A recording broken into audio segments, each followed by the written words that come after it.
के लिए स्वीकार रहो। लोग इसलिए डरते हैं घर में रखने से क्योंकि झूठ ज्यादा होता है।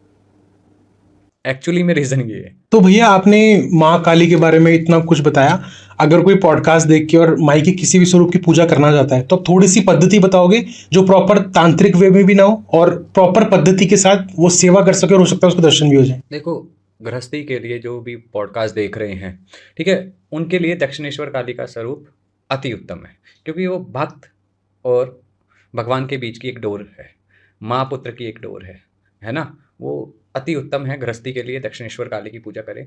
और दूसरी चीज़, यहाँ पे घी का नहीं तेल का दिया लगेगा। ओके।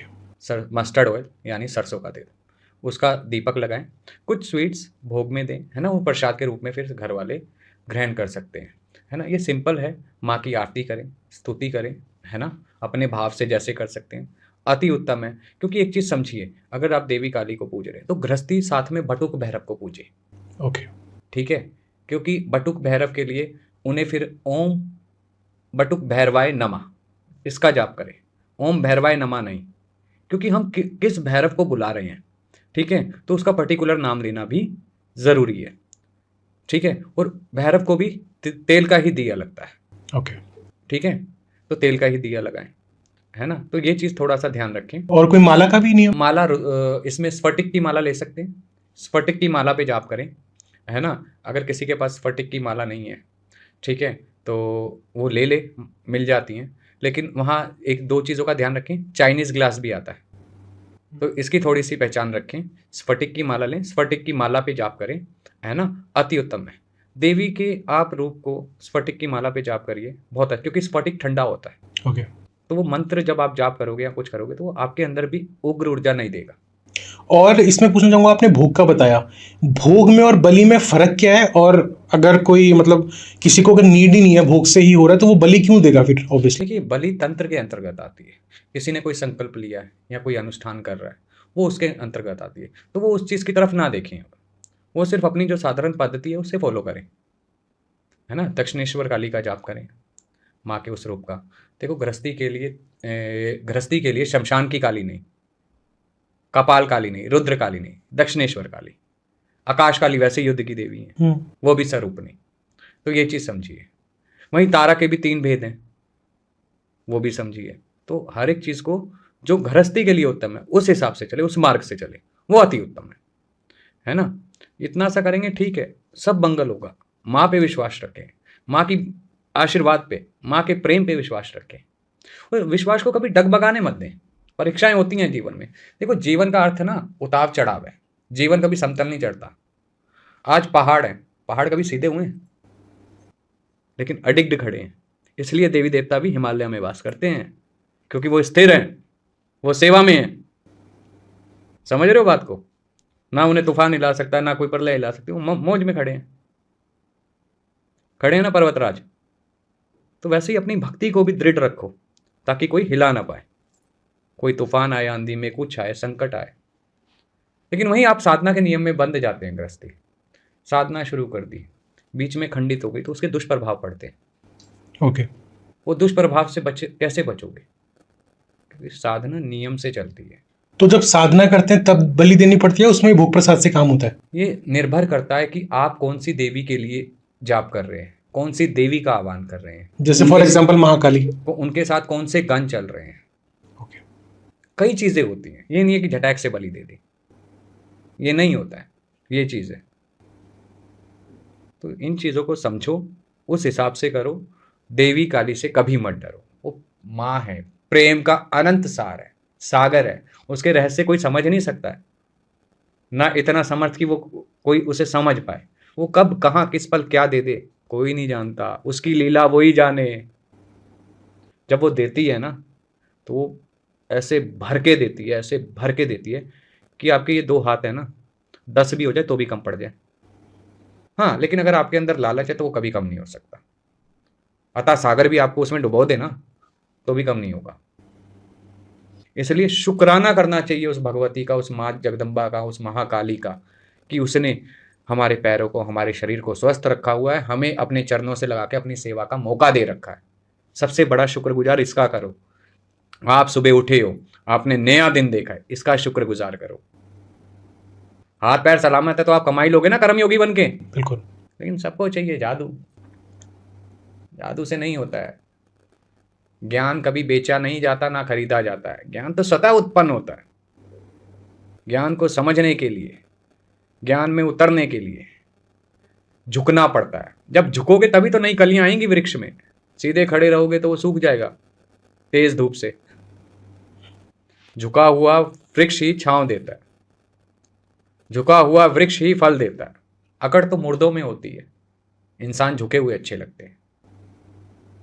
भगवान ने बुद्धि क्यों दी हमें? मैया ने हाथ पैर क्यों दिए हमें?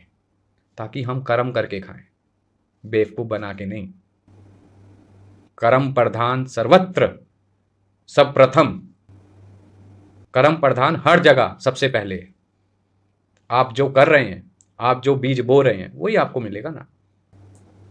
हमारे गुरु ने हमें भक्ति सिखाई, सेवा सिखाई, भाव सिखाया, हम वही कर रहे हैं। हमने साधना दी है, कई हैं जो हमसे जुड़े हैं, उन्हें साधना दी है, साधना कर भी रहे हैं। लेकिन हमने कभी ये नहीं कहा कि पैसे डाल दो। ज्ञान के पैसे थोड़ी होते हैं। ज्ञान का सिर्फ मार्गदर्शन होता है। जिसको जिस उद्देश्य के लिए चुना गया है ना, उसने भेजा है, उस उद्देश्य को निष्फल भाव से पूर्ण करना चाहिए। जरूरतें होती हैं, बिना धन के भजन संभव नहीं है, सत्य है कलयुग का। लेकिन वो रास्ता खुद देते हैं। पशु है, पक्षी है, ठीक है, जितने भी जीव हैं, सबका खाने रहने का प्रबंध किया ही नहीं किया उसने। बिल्कुल। तो हम तो बुद्धिजीवी हैं, कर्मयोगी हैं, हमारा भी कर रखा है। और बहुत जल्दी आश्रम की तैयारी हो रही है, वो भी तैयार हो जाएगा भगवती के आशीर्वाद से, विष्णुदेव के आशीर्वाद से, शिव आशीर्वाद से, गुरु आशीर्वाद से। जल्दी सब तैयार होगा और उसी में लगे हुए हैं, तो इसलिए थोड़ा सा व्यस्त है। बिल्कुल। Thank you so much once again. जब भी आप किसी भी देवता का बताते हो, मतलब आई थिंक हमारे 1 या 2 पार्ट्स में जब भी आ गया, ऑलमोस्ट 1-1.25 घंटे का पॉडकास्ट हो गया होगा। देवी के बारे में बैक टू बैक इतनी नॉलेज, इतनी भक्ति प्रदान करना। और मैं जैसे खुद कोशिश करूंगा कि जैसे महाकाली देवी काली के बारे में आपने बताया, वैसे हम सारी महाविद्याओं के बारे में जिक्र करें। 10 महाविद्याएं, 52 भैरव है ना, और 52 वीर, ठीक है, उनके बारे में ज्ञान लेंगे। गंधर्व, यक्ष, योगनियाँ 64, ओके। है ना, नाग देवता, नाग कन्याएं, ठीक है, इसके बारे में ज्ञान लेंगे। पिशाच योनि क्या होती है, प्रेत योनि क्या होती है, भूत योनि क्या होती है, इसके बारे में थोड़ा जानेंगे। सत्य क्या है, असत्य क्या है, भ्रम क्या है, मिथ्या क्या है, इसके बारे में जानेंगे। बहुत सी ऐसी चीज़ें हैं जो अभी भी अदृश्य हैं। बहुत सी ऐसी चीज़ें जो आज भी हमें भ्रम में डालती है पूजा पद्धति करते हुए। बिल्कुल। बहुत सी ऐसी चीज़ें हैं जो कई लोग देवी देवता मान बैठते हैं और छल कपट निकलता है। बहुत सी ऐसी चीज़ें हैं नकारात्मकता को घेरे हुए, फिर भी वो पूजनीय है। तो इन भ्रम से, इन चीज़ों से परिपक्व होना हर एक को बहुत ज़रूरी है।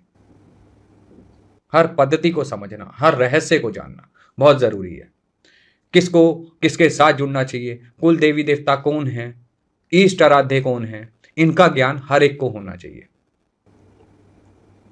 शिव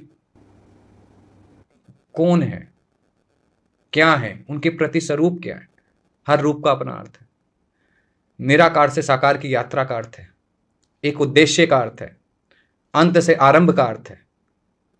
वो हर एक चीज में ना एक रहस्य है। ऐसे समुद्र में सीप के अंदर मोती नहीं बनता है। ऐसे ही मंथन करने से समुद्र मंथन के समय विष नहीं निकला था, उसमें भी उद्देश्य था, क्योंकि माता लक्ष्मी प्रकट करनी थी। देवी काली समुद्र में भी विराजमान है, पहाड़ में भी विराजमान है, आकाश में भी विराजमान है, पाताल में भी विराजमान है, शमशान में भी विराजमान है, भूलोक में भी विराजमान है, 10 दिशाओं में विराजमान है। वो है देवी महाकाली। अरे बहुत प्रेम की मूर्त है। उसका अगर प्रेम का अनुभव जिस दिन हुआ ना आपको, जिस दिन उसका प्रेम आपको महसूस हुआ, आप जुड़े उस तत्व से, विरक्त होना शुरू कर दोगे। तो इसलिए मैं कहूँगा देवी देवताओं को हृदय में वास दो, फोटो की जगह। अपने इष्ट को हृदय में बसाओ। मंदिरों में जाके सेल्फी मत करो, वीडियो मत बनाओ। बाकी सब स्वतंत्र हैं, सबका अपना जीवन है, सबका अपना कर्म योग है, सब कर्म योगी हैं।